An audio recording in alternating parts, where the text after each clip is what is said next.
This is something that no one is counting on, and I think it accelerates tremendously. They're hiding the truth, and time is running out. Silver is breaking out. BRICS is moving to gold. And the dollar, it's on the edge of collapse. In this video, Andy Schectman says what you absolutely need to hear, because if you don't understand what's coming, you'll be blindsided. I think it's massive news, Charlotte. I really, truly do.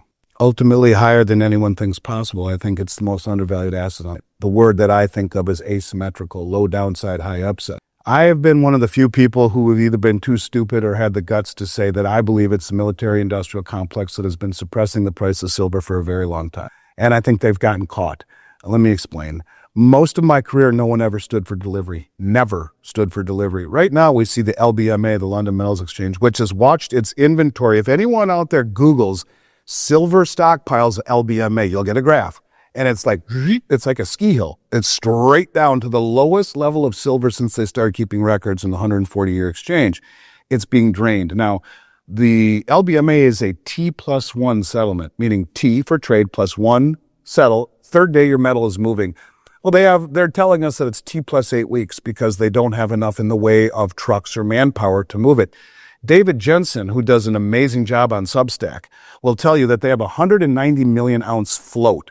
They have 800 million ounces of silver there, of which 190 million are available to be delivered against the contracts. The other 500 plus million belong to the ETFs.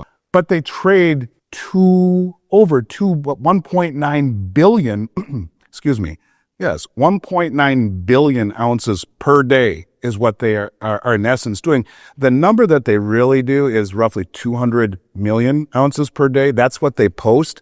But he goes on and shows proof, and it's been verified that they only post the final settlement number, that they're trading 10 times that amount to 1.92 billion ounces per day, 3.5 times the annual global mine supply, 10 times the float.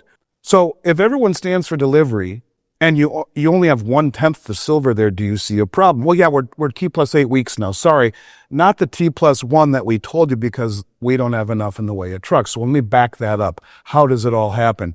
3 years ago, when I gave a speech at VRIC, where I always see you, Jay Martin's conference, and Jay is here, and it's the only other conference I always go to. Check it out. It's a good one in Charlotte's backyard in January in Vancouver. I said there's 500 ounces in the tip of a Tomahawk cruise missile. That's the research I came up with. And I don't know anyone saying that before that. A guy comes up to me in the audience and he says, I work for the Department of Defense. I almost fall over. He says, I have designed and helped develop cruise missiles. And I think there's some silver in it, but I think you're wrong on the number. Okay, sorry. He says, I'll get back to you. I don't hear from him. 2 years ago, he shows up with a stack of pictures. He says, you remember me? I helped develop the Tomahawk cruise missile. These are all declassified. And he showed me the pictures and he said, you're right, I'll be damned. Between 13 and 14 kilograms of silver in the cone of almost every cruise missile you can think of. Hellfire, Tomahawk, Patriot, you name it.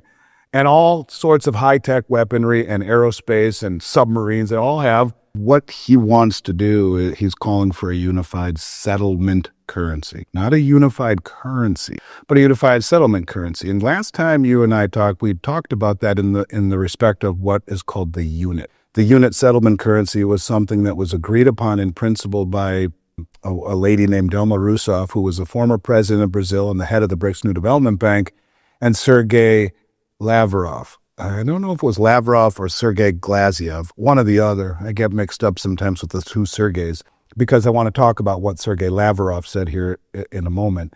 But in any case, there was a meeting on the sidelines of their last meeting in Russia where she came out and said, we've agreed in principle to a new settlement currency called the unit.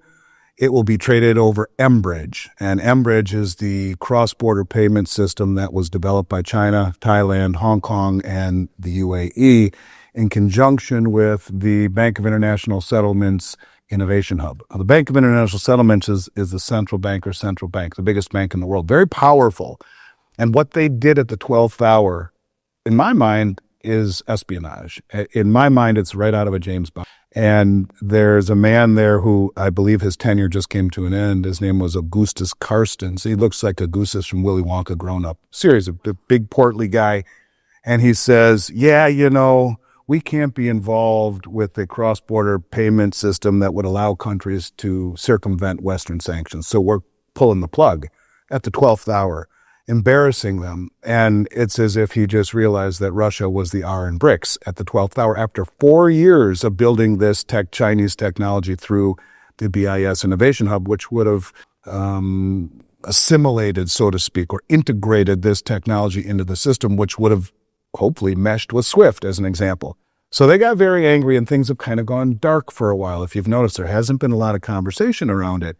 So about 2-3 weeks ago, maybe 4 now, we see China come out and say we have integrated through our new renminbi cross-border payment system, Bridge network, that is Mbridge, 11 Asianic countries and 5 Middle Eastern countries that comprise 38% of global GDP. They are now fully integrated into this new system. This system, and by the way, those Asianic countries, they're countries in Southeast Asia.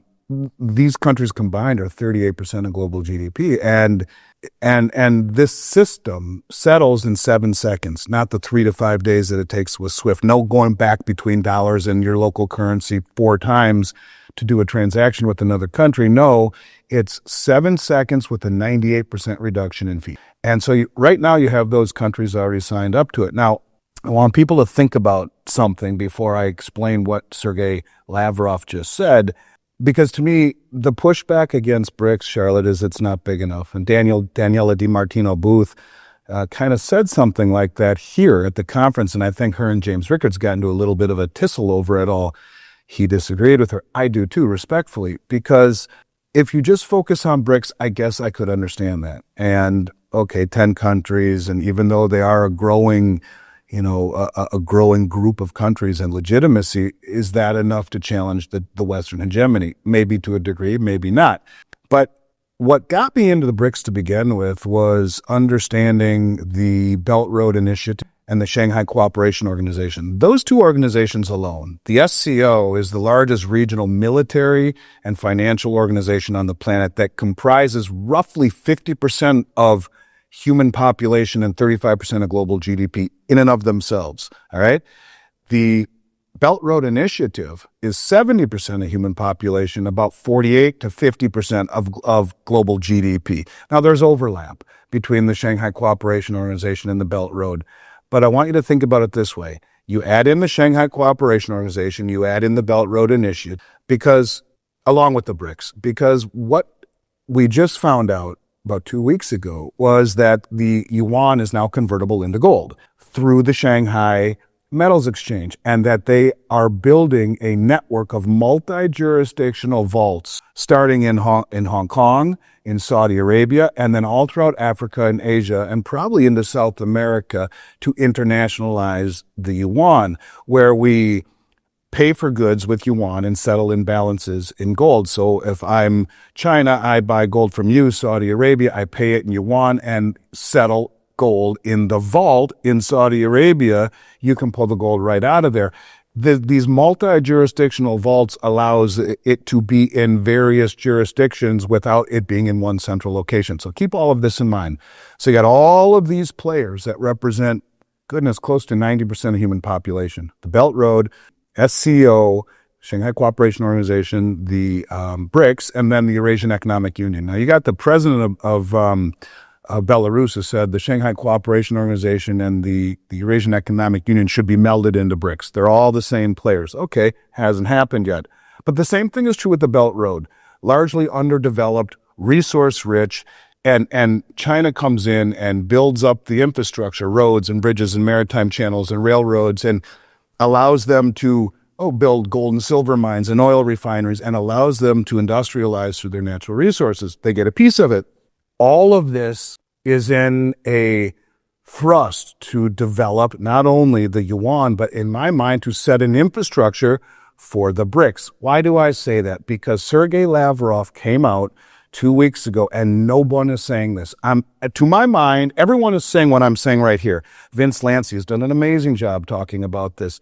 But the one piece that everyone is missing is what Lavrov just said. He said that we will open this technology up to non-BRICS countries. However, it is not compatible with the dollar, the pound, or the euro. So think of it in terms of the Belt Road. Think of it in terms of the SCO and the BRICS. You are opening up this ability to settle in 7 seconds outside of SWIFT and then settle imbalances. And by the way, that's in local currencies. And so if you have a currency and I have a currency and we really never get to use it very much cross-border because we're always using dollars, now we get to use our own currencies, which strengthens our own monetary ecosystem. And it also inspires fiscal and monetary prudence. We have to be wise and smart in the way that we deal with our currency. Not too much inflation, not too much printing, not too much anything. We build our own infrastructure. We trade our local currencies over a bridge network that settles like that outside of SWIFT, settle imbalances once a month or once a quarter in multi-jurisdictional vaults in gold, which is replacing not the currency, but what backs the currency, like the treasury. And these vaults will be like the skeletal system of a new financial matrix. So what I'm getting at is simply this. You now have a BRICS infrastructure that is growing. 48 countries have applied or expressed interest. 23 or so have officially applied, Vietnam being the last one to officially apply. Indonesia was just admitted. Mexico's there this year. You got all of this interest. But now, even if you're not a BRICS member, but you are aligned with the BRICS countries, you have the ability to use this bridge network, not just for the BRICS. That, to me, right there is the biggest development, period. And that's goes hand in hand with what Brazil, the chair for Brazil, is talking about. And that is a payment system that is independent of the SWIFT and independent of the dollar. You put it together, it's like a chessboard, right? You're setting your pieces up on the chessboard so that you're very close to, you're screwed, checkmate. Now, they haven't got to that point yet. But when all these vaults are built and all of this infrastructure, independent of the BRICS countries, including the BRICS country, gains maturity, and the settlement system in gold really works, and using local currencies really works, this is something that no one is counting on. And I think it accelerates tremendously this payment system that over time disrupts the settlement in dollars and the reserve status of the treasury, which is being replaced by gold. The writing is on the wall. Central banks are buying gold at record levels. Nations are preparing for a reset. And the dollar-based system, it's running out of time. As Andy Schectman just explained, the world is quietly moving back to sound money. And you need to be ahead of it, not behind. Because when this shift goes public, it'll be too late to react. If this video opened your eyes, hit that like button, subscribe, and tap the bell icon so you never miss another warning, breakdown, or strategy from Andy. Stay informed, stay protected, and most of all, stay free.